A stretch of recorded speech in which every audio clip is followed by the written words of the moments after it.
Cancer can be a controlling aspect where you might tend to control your emotions as much as possible because you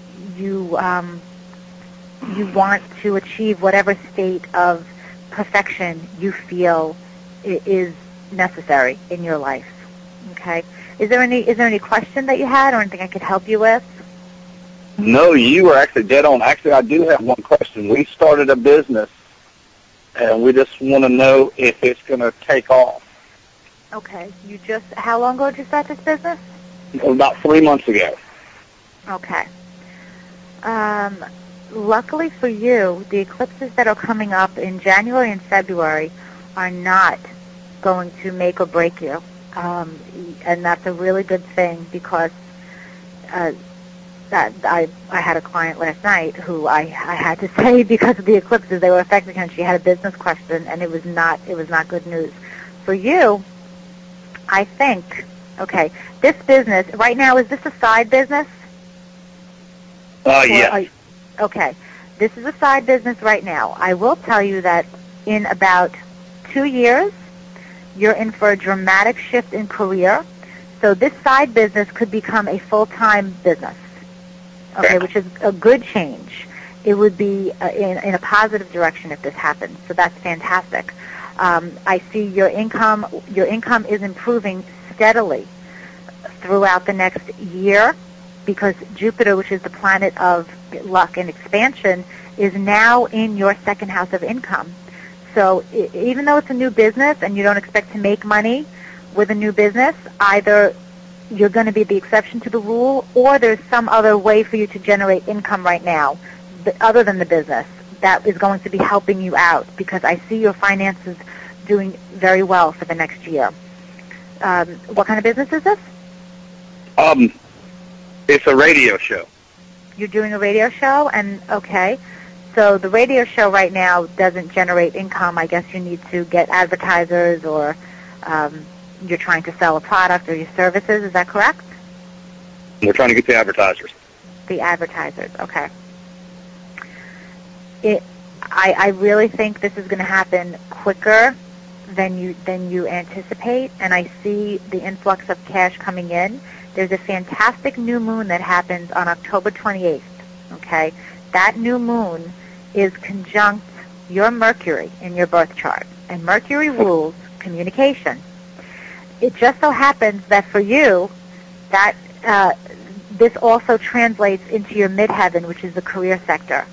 And this is a positive lunation for you, where whatever you're broadcasting, you're going to have a new opportunity, either to do something new with the show or a bigger reach. Or is this in any paranormal or metaphysical occult subject?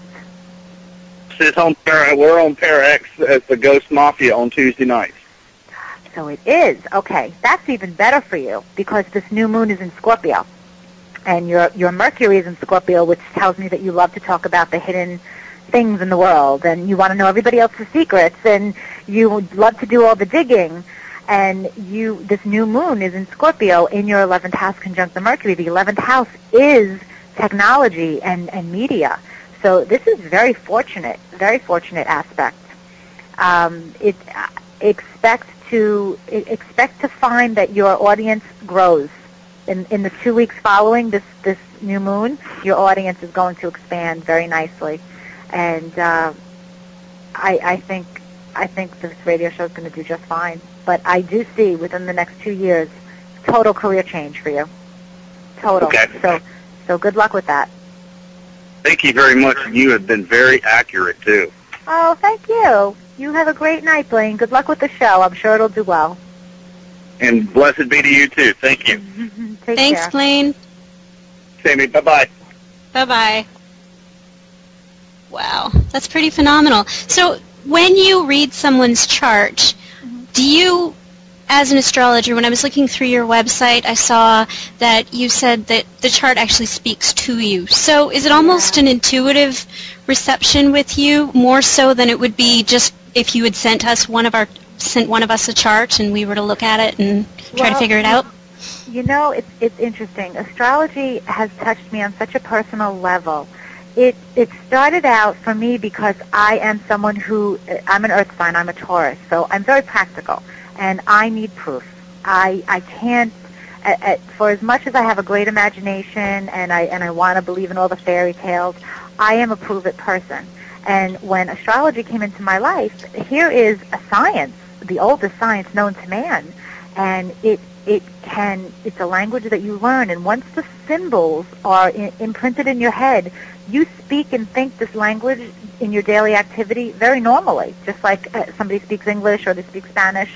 And for me, when I say a chart speaks to me, the chart talks to me, because I'm so in tune with the symbology of the birth chart, I can look at that birth chart now, and within 10 seconds, the big themes are popping out at me, screaming at me. It's just this amazing thing that happens. It's like a download. So that has to be the intuitive part of it. But I don't think the intuitive part would be possible unless I understood the science of it first. Because without me knowing the knowledge, the language, how could I possibly interpret this birth chart? If I was staring at Blaine and having a conversation with him, I couldn't just tell him what I just told him. I can't. A psychic could do that. A psychic doesn't need this tool. I couldn't do that. I must have this birth chart in front of me, because to me, once I'm staring at that birth chart, I'm staring at your soul, and I know what's going on in your life, potentially. Okay, you always have the free will to manifest certain things, and you bring your astrology to life. So I do need you to validate certain things for me, but I absolutely need this birth chart. I could not look at you and have coffee with you and say, "Oh, Sam, you're going to meet the man of your dreams in 2 months." I wouldn't be able to do it. Yeah. I get that. Now, a question that I was actually asked a few days ago, and I thought is just a really great question for you.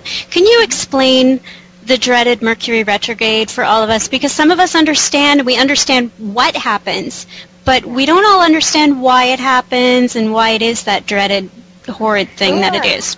It's dreaded because it's misunderstood, and it's not something that you should dread. It's actually, everything happens in cycles, okay? There's a time for everything. There are 4 seasons. There's a time for something to live, for something to die. Bears go into hibernation, okay? That's what planets do, all right? They go into hibernation when they go retrograde. So Mercury is the planet of communication, thought, learning, and 4 times a year, from our perspective here on Earth, it appears to stop in its orbit and move backwards. That does not happen astronomically. That really does not happen, but we perceive it to be happening about 4 times a year, and that's what a Mercury retrograde is. Now, what happens symbolically from the Earth's perspective when a planet is not going in its forward motion, it's going in its backward motion, all of whatever that planet represents goes haywire because it's going backwards. For us here on Earth, that manifests as a lot of communication problems, misunderstanding, a lot of delays in short-distance travel because it's another domain of Mercury. It is a time when you don't want to sign contracts or start something new, a new business venture, because the planet of communication is not at his best. He's napping. He doesn't have the force that you would want if you're going to draw up a new contract in some kind of a business agreement, let's say. You want to wait until Mercury's direct. However, that business agreement, let's say you were talking about it for months, and you already had all the nuts and bolts together, and it was just a matter of you signing the document during a Mercury retrograde. That's fine. There's no reason to be afraid of doing that because you are doing it within the symbology of Mercury retrograde. You're going back. You already talked about the agreement. You're just signing on the dotted line. You might have to revise something in the agreement after Mercury goes direct. There might be an amendment that needs to be made, but it shouldn't be a life or death thing. Mercury retrograde periods are a gift because during a Mercury retrograde, what is hidden information can often come to light. And anything that begins with the prefix revise, redo, renovate, anything that starts with re is what you want to do during a Mercury retrograde. If you're a writer, it is a fantastic time to edit.